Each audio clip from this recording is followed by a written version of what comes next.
اعوذ باللہ من الشیطان الرجیم بسم اللہ الرحمن الرحیم۔ آج سورہ النازعات 79 نمبر کی صورت ہے، اس کی 15ویں آیت سے دیکھنا ہے، اور سب سے گزارش ہے کہ اس ویڈیو کو زیادہ سے زیادہ لوگوں میں شیئر کریں اور قرآن کی آیتوں کو پہنچائیں، اور جو ہے اس کا جو ذمہ داری ہے ہماری وہ حق ادا کریں۔ 15ویں آیت سے دیکھتے ہیں۔ بسم اللہ الرحمن الرحیم۔ هل اتاک حدیث موسیٰ، کیا آپ کو موسیٰ کی حدیث پہنچی؟ موسیٰ کی حدیث سے مراد موسیٰ الکتاب، کتاب موسیٰ، جو موسیٰ علیہ السلام پہ جو کتاب نازل کی اللہ تعالیٰ نے، وہ حدیث موسیٰ۔ اذ ناداہ ربہ بالواد المقدس طویٰ، جب پکارا ان کے رب نے ان کو مقدس وادی طویٰ میں۔ اذهب الی فرعون انہ طغیٰ، کہ جاؤ فرعون کی طرف، بے شک وہ بغاوت پر ہے، باغی ہے، سرکش ہو گیا ہے، اس کی طرف جاؤ۔ فقل هل لک الی ان تزکیٰ، اور کہیے اس سے جا کے کہ تو چاہتا ہے کہ تو پاک ہو جائے، تزکیہ ہو جائے، تیرا ڈیولپمنٹ ہو جائے، تو جو ہے ذہنی طور سے جو ہے تزکیہ ہو جائے تیرا، تو پاک ہو جائے، کیا تو یہ چاہتا ہے؟ وَأَهْدِيَكَ إِلَىٰ رَبِّكَ فَتَخْشَىٰ، اور میں تجھے تیرے رب کی طرف راستہ دکھاؤں تاکہ تو ڈرنے لگے۔ کیونکہ یہ واقعہ پہلے بھی کئی بار آ چکا، بات ہو چکی، اور آگے انشاءاللہ جب دوسرے دور کا قرآن شروع ہوگا شروع سے، تو پھر وہ شروع سے لیا جائے گا، بہت سی باتیں اس میں جو ہے سامنے آئیں گی انشاءاللہ۔ اور اس سے ایک ہدایت، ہمیں اللہ کی کتاب سے سب سے پہلی چیز کی ضرورت ہوتی ہے کہ ہدایت، اور جو اس کی اوپری سطح پر رہتی ہے۔ اگر آپ زیادہ گہرے تفکر میں بھی نہیں جائیں گے تو اوپری طور سے اس سے ہدایت نکال سکتے ہیں، لیکن یہ تو ساگر ہے، اس میں جتنی زیادہ ڈبکی آدمی لگا لے گا اتنی موتی نکال لے جائے گا۔ یہ اللہ کی طرف سے نازل کردہ کتاب ہے، تو کتنی زبردست اس میں علم کی باتیں ہوں گی، جو پورے کائنات کے رب کی طرف سے نازل ہوا ہے۔ تو ہدایت تو ایک سامنے سے یہ دکھ رہی ہے کہ اللہ کی کتاب کی طرف جو بھی آتا ہے اس کی بہت اچھے سے رہنمائی، اس کو ہدایت ملتی ہے، اور پھر اللہ کا ڈر بھی اس کے اندر اپنے بنا اس کتاب کے پڑھے ہوئے آدمی متقی بھی نہیں ہو سکتا، اور جو خشع آنا چاہیے دل میں وہ خشع بھی نہیں ہوتا۔ جو آدمی قرآن سے گزر گیا خود سے، اس کے دل میں اللہ کا ڈر بہت زیادہ ہوگا۔ تو اس کو پہلے یہی بات کے لیے سمجھایا کہ تو چاہتا ہے کہ، اور تزکیہ بھی اسی کتاب سے ہوگا، کیونکہ رسول جو ہے جو کتاب لاتے ہیں وہ تزکیے کے لیے ہوتی ہے، رسول پر جو کتاب نازل ہوتی ہے۔ تو وہاں موسیٰ علیہ السلام نے اس سے یہ کہا کہ تو چاہتا ہے کہ تو پاک ہو جائے، اور میں تیرے رب کی طرف راستہ دکھا دوں تاکہ تو خشع ہو جائے تیرے اندر۔ فَأَرَاهُ الْآيَةَ الْكُبْرىٰ، تو دکھائی انہوں نے اس کو بڑی بڑی نشانیاں۔ اب وہ نشانیوں کا ذکر پیچھے قرآن میں ہے۔ فَكَذَّبَ وَعَصَىٰ، تو اس نے کیا کیا؟ جھٹلایا اور نافرمانی کی، بات نہیں مانی۔ رسول کی نافرمانی جس نے بھی کرتا ہے، جو بھی کرتا ہے، وہ پھر راستے پر نہیں آ سکتا کسی بھی طرح، کیونکہ رسول ہی ایک واحد راستہ ہے جس کے ذریعے سے اللہ کے قریب آدمی ہو سکتا ہے، کیونکہ اللہ تعالیٰ نے وہ راستہ ضابطہ بنایا ہے، وہ اپنی بات رسول کے ذریعے سے ہی پہنچاتا ہے۔ تو جس نے کتاب کی نافرمانی کری، اس نے اپنے آپ رسول کی نافرمانی کر دی۔ یہ بات کاش ہم سمجھ جائیں۔ جو قرآن کی نافرمانی کر رہا ہے وہ رسول کی نافرمانی ہی کر رہا ہے، وہ چاہے جتنے ہی زبان سے رسول کے نعرے لگاتا رہے، لیکن اگر وہ قرآن سمجھ کے اس پر عمل نہیں کر رہا ہے تو وہ حقیقی طور پہ اطیع الرسول نہیں کر رہا ہے۔ تو اس نے جھٹلایا اور نافرمانی کی۔ ثم ادبر یسعی، پھر پیٹ پھیری اور سعی کرنے لگا، کوششیں کرنے لگا۔ اس کی کوششیں پیچھے قرآن میں بیان ہوئی ہیں، کیا کوششیں کری؟ سب سے پہلے تو کوشش یہ رہتی ہے کہ رسول سے بدظن کر دو. یہی کوشش رہتی ہے ہمیشہ کہ جو آدمی صحیح دین بتا رہا ہے، آج کے ٹائم میں بھی جو آدمی صحیح دین بتا رہا ہے، اس سے بدظن کرنے کی، اس سے جو ہے اس کے خلاف کچھ باتیں بھرنے کی، یہ کوشش جاری رہتی ہے. جب آدمی سے کٹ جاؤ گے تو جو بات وہ بتا رہا ہے اس سے بھی کٹ جاؤ گے. رسول سے کٹ گئے تو رسول جو بات لے کے آئے اس سے بھی کٹ گئے. سیدھی سی بات ہے. جو آدمی قرآن بتا رہا ہے جو بھی اس دنیا میں، اور آپ نے تفکر سے سنا ہے کہ صحیح بتا رہا ہے، تو پھر اگر آپ اس کے قریب نہیں جائیں گے تو پھر آپ اس ہدایت سے بھی دور رہیں گے، چاہے جتنی کوشش کر لیں. یا تو پھر یہ کہ اس جو بتا رہا ہے اس سے بھی زیادہ کوشش ہی ہونا چاہیے. جماعت میں بھی آپس میں بھی یہ کوشش ہونا چاہیے کہ اس میں کمپٹیشن ہو کہ جو آپ قرآن اتنا جانتے ہیں، آپ سے زیادہ ہم جاننے کی کوشش کر رہے ہیں، سیکھنے کی کوشش کر رہے ہیں، پڑھنے کی، تفکر، اس سے ہدایت نکالنے کی، یہ کوشش میں کمپٹیشن ہونا چاہیے. تو یہ کوشش میں کمپٹیشن جو کرتا ہے وہ پھر اللہ تعالیٰ اسے ہدایت دیتا جاتا ہے، ہدایت پہ ہدایت ملتی جاتی ہے جو اس کوشش میں لگا ہے. تو اس نے پیٹھ پھیری اور پھر کوششیں کرنے لگا. فحشرہ اور میٹنگ کری، جوڑا سب کو اس نے. فنادا اور پھر آواز لگائی. فقال انا ربکم الاعلی، تو کہنے لگا کہ میں ہی تمہارا اعلیٰ رب ہوں. اب دیکھو اس کا دعویٰ جو رب کا تھا، پالنے والا، پالنہار، رب پالنے والا، تو اس کا دعویٰ یہ نہیں تھا کہ اس نے جو ہے خدائی کا یہ دعویٰ کیا ہو کہ اسی نے زمین آسمان سورج چاند بنائے. یہ دعویٰ تو کوئی بھی نہیں کر سکتا. کوئی کرے گا بھی تو وہ پروف بھی نہیں کر پائے گا. کوئی نہیں کر پائے گا یہ دعویٰ کہ اس نے زمین آسمان سورج چاند بنائے. لیکن اس نے یہ کہا کہ میں تمہارا اعلیٰ رب ہوں. اس کا وہ بھی کسی نہ کسی رب کو مانتا ہوگا کسی بھی شکل میں، شرک کر کے، جیسی بھی وہ بت پرستی کرتا ہو یا کچھ بھی کرتا ہو.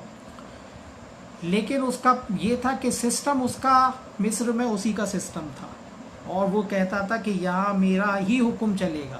اور موسیٰ دین، جو رسول جو دین لاتا وہ ایک پورا سسٹم ہوتا ہے. وہ مذہب نہیں ہوتا، وہ دین ہوتا ہے. وہ پورا سسٹم ہوتا ہے، اکنومی سے لے کے پورے معاشری نظام سب رہتا ہے اس میں. وہ پھر جو ہے وہاں کا جو راجہ ہوتا، بادشاہ ہوتا ہے، گورنمنٹ ہوتی ہے، اس کو وہ چیز کھلتی ہے، کیونکہ وہ قانون سے سیدھا سیدھا ٹکراتا ہے. ایک مالک کا بنایا ہوا قانون اور ایک لوگوں کا بنایا ہوا قانون، دونوں میں فرق ہوتا ہے نا. تو اس کو یہ لگا، اس نے کہا میں تمہارا پالنہار ہوں، اعلیٰ رب ہوں. فَأَخَذَهُ اللَّهُ نَكَالَ الْآخِرَةِ وَالْأُولَىٰ، تو اللہ نے اسے پکڑ لیا پنشمنٹ میں، سزا میں، آخرت کی اور اس سے پہلے کی، اولا کی. یعنی دنیا اور اولا، یہاں لفظ دنیا نہیں آیا، اولا یعنی اس سے پہلے کا عذاب، جو عذاب قبر بھی جس کو آپ کہہ سکتے ہو، جو آخرت کے عذاب سے پہلے جو ہونا ہے، ہوتا ہے. اس کے لیے قبر شرط نہیں ہے، قرآن میں دوسری طرف اس کی جگہ بہت اشارہ ہے. تو اس کی طرف اللہ تعالیٰ نے اس کو پکڑ دیا. قرآن میں یہ کہ اس کے سامنے صبح و شام آگ پیش کی جاتی ہے اس کے سامنے، اور جب قیامت کا دن ہوگا تو حکم ہوگا سب سے پہلے فرعونیوں کو داخل کرو. اللہ نے فرمایا ان فی ذالک لعبرۃ لمن یخشی، یقیناً اس میں عبرت ہے، نشانیاں ہیں ان لوگوں کے لیے جو ڈر رکھتے ہیں کہ رسول کی نافرمانی. اب ہم آج سے یہ کوشش کریں کہ رسول کی نافرمانی نہیں ہو. اور رسول کی فرما برداری کب ہوگی؟ جب قرآن کی فرما برداری ہوگی تو اپنے آپ میں رسول کی فرما برداری ہو جائے گی، کیونکہ رسول ہی یہ دین لے کر آئے، رسول پر ہی یہ کتاب نازل ہوئی، رسول کی زبان سے یہ چیز نکلی. تو آج سے ہم قرآن پڑھنے سمجھنے میں لگ جائیں. دیکھو ایک وقت اللہ کی طرف سے مقرر ہے زندگی موت کا، اور وہ نشانیاں بھی اللہ تعالیٰ دکھاتا رہتا. ہمارے سامنے لوگ جاتے رہتے ہیں، انتقال کر جاتے ہیں، ان کا رول ختم ہو گیا. جو رول اللہ نے دیا اس دنیا میں، وہ رول کیسا ادا کر کے گیا؟ جو کردار آپ کو دیا گیا تھا اس کردار میں آپ نے کیا کیا؟ اگر مالدار بنایا تھا تو کیا کیا؟ علم والا بنایا تھا تو کیا کیا؟ جو بھی ہنر دیا تھا اس سے آپ نے اللہ کے دین کو کیا فائدہ پہنچایا، یا لوگوں کے معاشرے کو کیا فائدہ پہنچایا؟ کہ صرف اپنی اپنی دنیا دیکھ کے چلے گئے. وہ بھی ہوتا. تو سامنے دیکھو جس کا جو رول ہے، وہ جب موت کا وقت آتا وہ رول ختم ہو جاتا، چلا جاتا، بس اب اس کا وہ رول ریکارڈ ہو گیا. تو ہم بھی اپنی زندگی میں اپنے کردار کو، اپنے رول کو جو آپ اس دنیا میں نبھا رہے ہیں وہ بالکل اللہ کی فرما بردار ہو کے نبھائیں، اور موت کا وقت تو جس کا جس وقت مقرر ہے وہ آ کر رہے گی۔ قرآن کہہ رہا ہے تم قلعوں کے اندر بھی رہو گی تو وہاں پہ بھی موت آ کے دبوچ لے گی، اس سے کوئی نہیں بچ سکتا۔ بہانہ کچھ بھی ہو جاتا، بہانہ تو کچھ نہ کچھ ہوتا ہی ہے، کبھی انسان کی غلطی ہوتی، کبھی بنا غلطی کے بھی مر جاتا، تو یہ نہیں سوچنا چاہیے، وہ تو ایک وقت مقرر ہے موت کا۔ تو عبرت ہے ان کے لیے جو ڈر رکھتا ہے۔ اب ہمارا رب کیسے سمجھائے گا جس نے زمین و آسمان کو بنایا؟ وہ یہی تو بتائے گا کہ دیکھو زمین و آسمان پہ غور کرو، اور اس کی جو ہے ساری ایکٹیویٹیز پہ جو اللہ نے بنائی ہے غور کرو، تو تمہیں یقین آئے گا کہ اس دنیا کا چلانے والا کوئی موجود ہے جو ابھی بھی چلا رہا، دیکھ رہا۔ ایسا نہیں ہے کہ اس نے دنیا بنا کے پھر وہ بھول گیا کہ بنا دی اور چھوڑ دیا، ایسے ہی مرتے رہو، اپنا کرتے رہو، اپنے آپ نپٹو۔ اپنے آپ نہیں نپٹنا ہے، وہ تو اللہ کی طرف سے سب چیز مقرر، دیکھ رہا وہ ہر کام کو، وہ سب دیکھ رہا، اس سے کوئی بے قابو نہیں ہے، کوئی بھی چیز اس نے بے قابو نہیں کی کہ اس کی حد سے گزر جائے۔ تو اس کائنات کو بنانے والا ہمیں یہ سمجھا رہا ہے کہ دیکھو یہ دنیا ایسی نہیں، کچھ لوگ یہ سوچتے ہیں کہ دنیا بنتی رہی، چلو دنیا تو ایسی چلتی رہتی ہے، وہ تو چلتی رہے گی، نہیں چلتی، نہ ایسی چلتی رہی ہے، نہ ایسی چلتی رہے گی، اس کی بھی خاتمے کا دن ہے جو قرآن میں موجود ہے۔ یا اللہ نے ایک سسٹم بنا دیا تو اب وہ سسٹم کے ہم محتاج ہیں، ہمارے لیے سسٹم بنایا، بے شک اس کا سسٹم ہے، وہ لاگو رہتا ہے، لیکن وہ اپنے سسٹم سے بندھا ہوا تھوڑی ہے کہ وہی بندھ گیا ہو اپنے سسٹم سے۔ تو اللہ تعالیٰ تو کہ رب کے سامنے جو آپ التجا کریں، وہ تو سب کچھ جاننے والا، سب کچھ ساری مخلوق اس کی فرما بردار ہے، انسان کو اختیار دیا۔ تو اب یہاں سے دیکھیے قرآن میں آتا ہے کہ ہم نے زمین و آسمان کو بنایا 6 دنوں میں، اب وہ یہ سمجھے کہ 6 دن میں بنا، یہاں تھوڑا بہت اشارہ ہے اس کا، بلکہ کمپلیٹ اشارہ ہے کہ وہ 6 سٹیجز ہیں، 6 پیریڈ ہے۔ یوم عربی میں ایک دن کے لیے بھی آتا ہے، ایک سال کے لیے بھی، بہت بڑے پیریڈ ایپوک کے لیے بھی لفظ یہ آتا ہے یوم، وہ اسٹیج، وہ پیریڈ۔ تو 6 سٹیجز کا ہے معاملہ۔ اب آپ دیکھیے یہ 5th اسٹیج چل رہی ہے، اور 6th اسٹیج کو جو اس نے قرآن نے کہا ہے یوم القیامہ، قیامت کا دن، وہ اسٹیبلش ہو جائے گا۔ پھر وہ لاسٹ اسٹیج جو ہوگی وہ ہمیشہ کے لیے اسٹیج، یہ اسٹیجز تو بنی، اور یہ 5th اسٹیج تک قرآن بات لایا، اور اس کے بعد کہا لاسٹ اسٹیج جب آئے گی تو پھر اس دن وہ فائنل رزلٹ ہوگا، اور وہ ہمیشہ کے لیے قائم ہوگی، یا تو ہمیشہ کی جہنم ہے یا ہمیشہ کی جنت ہے۔ اب یہاں سے وہ اسٹیجز گنتے چلیں۔ قرآن فرما رہا ہے انتم اشد خلقا من السماء، کیا تمہارا بنانا زیادہ مشکل ہے یا سما کا، یونیورس کا؟ پہلے تو اللہ تعالیٰ نے یہ بات کہی، کیا تمہارا بنانا زیادہ مشکل ہے یا سما کا؟ انتم اشد، شدید، یعنی سما جو یونیورس ہے، سما بھی سمجھ لو آپ نا، جو ہر اوپر کی چیز ہوتی ہے وہ سما ہے، اور ہر عربی کی چیز، نیچے کی چیز کو عرض بولتے ہیں، کیونکہ آپ زمین پر کھڑے ہیں تو زمین آپ کے لیے عرض ہے، اور اوپر کی چیز، جو اوپر جو بھی چیز ہے وہ سما ہے۔ یہاں تک کہ عرب کے لوگ چھت کو بھی سما بول دیتے تھے، کہنے تھے جو چھائی ہوئی ہے سما ہے۔ تو یہ تو یونیورس ہے، اگر دیکھا جائے تو کوئی نہ کوئی چیز کا کچھ نہ کچھ سما ہے، اور کچھ نہ کچھ کا سما، ہر سما کا کچھ عرض ہے، اور ہر عرض کا کچھ سما ہے۔ یہ تو ہمارے لیے آسمانی ہے، اگر ہم کوئی یہ گرہ سارے پلانٹ چل رہے ہیں، تیر رہے ہیں، کوئی اس سے نیچے ہے کوئی اوپر ہے، وہ تو ایک یونیورس میں ہے، لیکن آپ جس پلانٹ پہ کھڑے ہو کے دوسرے پلانٹ کو دیکھو گے تو اوپر کی سائڈ ہی تو دیکھو گے، وہ اوپر ہی دیکھے گا آپ کو، وہ آپ کے لیے آسمانی ہے، یعنی جس پر آپ کھڑے وہی آپ کی زمین ہے، عرض ہے۔ یہ بھی دیکھو آپ اللہ کی قدرت، چاند پہ کھڑے ہو کے دنیا کو دیکھو گے تو اوپر ہی کر کے دیکھو گے، نیچے تھوڑی جھانک سکتے، وہ آپ کی عرض اس کے لیے سما ہو جائے گی۔ جو عرض ہے وہ چاند پر آدمی کوئی پہنچ جائے اور دیکھے عرض اس زمین کو، تو وہ اس کے لیے سما ہے، آسمان، یونیورس ہے۔ اب دیکھیے آپ، اللہ نے فرمایا انتم اشد خلقا من السماء، کیا تمہارا بنانا زیادہ کٹھن ہے یا یونیورس کا؟ بناہا، ہم نے اسے بنایا، نیو ڈالی، جو نیبولا تھا وہ فارم اللہ تعالیٰ نے بنائی، میرا ایک نے سوال کیا، وہ ناستک تھا، کسی میں مانتا نہیں تھا، وہ کہتا تھا یہ تو نیچر ہے، سب بن گیا، اور اس نے کہا کہ یہ زمین آسمان، وہ بگ بینگ تھیوری جو قرآن سے بھی ثابت ہے کہ زمین آسمان ملے ہوئے تھے، پھر وہ سب اپنے آپ ہو گیا. تو ہم نے کہا ٹھیک ہے اپنے آپ ہو گیا، تو یہ بتاؤ کہ جو ہے، کہنے لگے ہاں وہ جو نیبولا تھا اس سے ملے ہوئے تھے، وہ ایک بلاسٹ ہوا اور سب چیزیں الگ ہوئیں، اس سے یہ زمین آسمان، زمین اور سارے پلانٹ جو ہے وہ وجود میں آئے. تو ہم نے کہا یہ بتاؤ وہ جو پدارتھ تھا، جو فرسٹ فارم تھی، وہ کس نے بنائی تھی؟ وہ بھی تو کوئی نے بنائی ہوگی. اور زمین پہ سب نرجیو تھے، نان لیونگ تھے، تو یہ لیونگ جان کیسے آئی؟ جان کیسے آئی زمین پہ؟ اب وہ چپ. جان ڈالنے والا کون ہے؟ یہ تو صفت کسی میں ہو ہی نہیں سکتی، جان کوئی نہیں ڈال سکتا. جان دینے والا تو اللہ ہی تعالیٰ ہے. لیونگ کوئی، سائنس نے روبوٹ بنا دیے، جان تھوڑی ڈال دی. یہ تو جان تو کوئی ڈال ہی نہیں سکتا نا. یہ تو بہت بڑی صفت ہے کہ اس نے تخلیق کی اور جاندار چیزوں کو بنایا. دیکھو اب یہ آ جا رہا اس اسٹیج میں.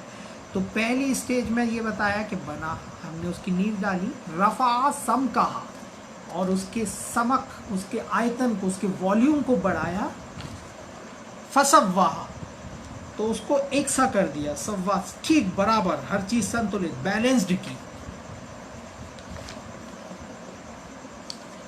یہ آپ کے، یہ فرسٹ ہو گئی آپ کی جو ہے، یہ جو ہے آپ کی پہلا اسٹیج ہو رہی، جس میں اللہ تعالیٰ نے کہا کہ ہم نے نیو ڈالی، بنا، اس کے والیوم کو بڑھایا، والیوم کو بڑھایا اور اس کو ایک سا کیا. واغطش لیلہا واخرج ضحاہا، اور اس کی تاریکی کو، اندھیرے کو کم کیا اور روشنی کو بڑھایا. اب آپ دیکھ رہے ہو کہ جو روشنی ہے، تپش ہے، ضحا سورج کی روشنی کو بولتے ہیں، گرمی کو بڑھایا. اب جب گرمی بڑھے گی، اور سائنس کے حساب سے بھی جو ہے پھر بلاسٹ ہوا، اس کے بعد جو بگ بینگ تھیوری ہوئی، تو اس کی روشنی کو، اس کی تاریکی کو کم کیا، لیل تاریکی اندھیرے، اور روشنی کو بڑھایا. یہ اسٹیجز چل رہی، اور یہ اسٹیج کتنے وقت کی تھی اللہ بہتر جانتا ہے. وہ تو تخلیق کرنے والا ہے، تخلیق ہو رہی، اس نے ایک سسٹم شروع کر دیا، وہ تخلیق ہو رہی. کتنا وقت ایک اسٹیج میں لگا، یہ دھیرے دھیرے ہوا. اسٹیجز ہیں یہ. حالانکہ اس کی قدرت تو یہ ہے کہ کن فیکون، وہ کہہ دے تو ہو جاتا وہ چیز. وہ اتنا بڑا قدرت والا ہے. وہ جو ہے جب کوئی چیز نہیں، ہم کچھ بھی نہیں تھے، ہمیں وجود میں لے آ دیا، تو اتنی بڑی قدرت والا ہے وہ تو.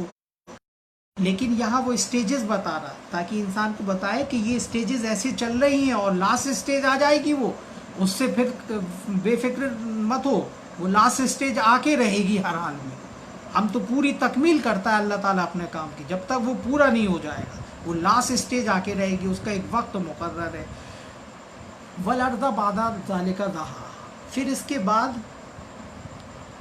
زمین کو پھیلایا، ایکسپینڈ کیا. کتنی، 2-3 اسٹیجز ہو گئی.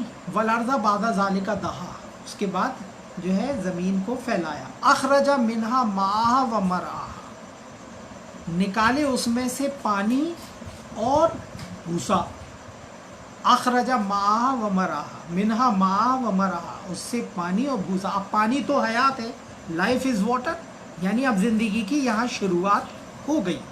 جو بھی پیرامش، جو بھی جیوداری آئے ہوں، وہ زندگی کی یہاں شروعات ہو گئی، اور چارہ اگایا اس نے.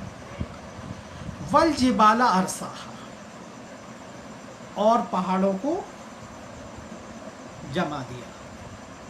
پہاڑیں جو ہیں زمین کی میخیں ہیں، اسی لیے بھی اس کی وجہ بھی بتائی تاکہ زمین تمہیں ہل. اب دیکھیے یہ سب رہنے کے لیے انتظام ہو رہا، اور زندگی وہاں موجود ہو گئی. یہ زمین و آسمان کے بنانے کا ذکر ہے، یونیورس کے.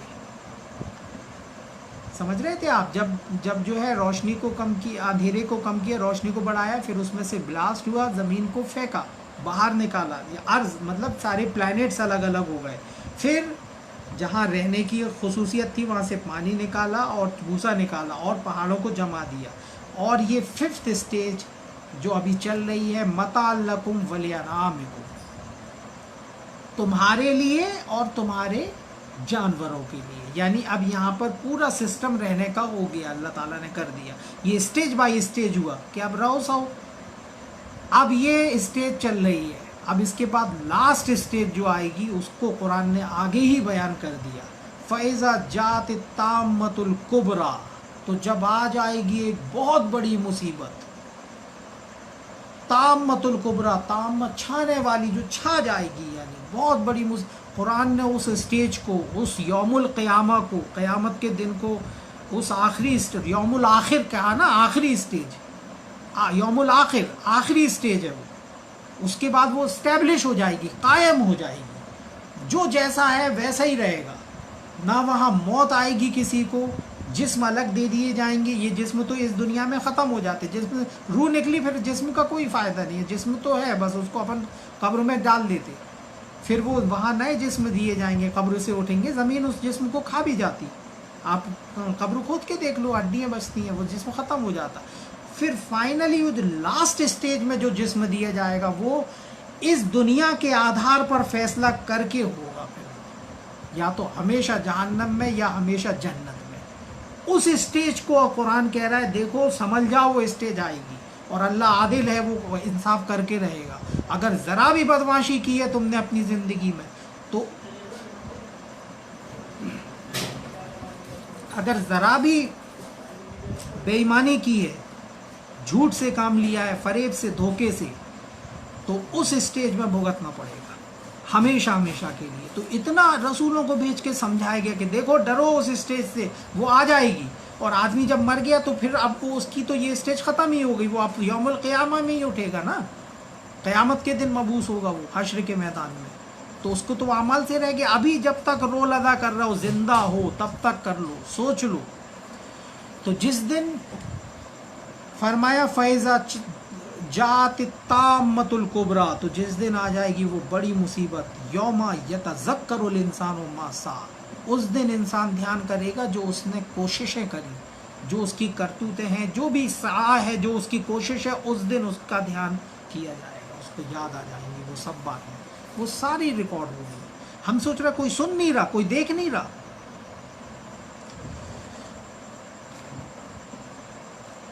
اب آگے کا ذکر ہے اس میں جہنم کا بھی، جنت کا بھی. چونکہ وقت کی پابندی ہے، وقت بھی ہو گیا، اس کو انشاءاللہ اگلے ہفتے لیں گے. آپ لوگوں سے گزارش ہے کہ یہاں 25 آیتیں تک، وہ 35 ہو گئی ہیں، 35، تو اس کو زیادہ سے زیادہ لوگوں تک پہنچائیں، اس کو شیئر کریں ویڈیو کو. وآخر دعوانا ان الحمد للہ رب العالمین.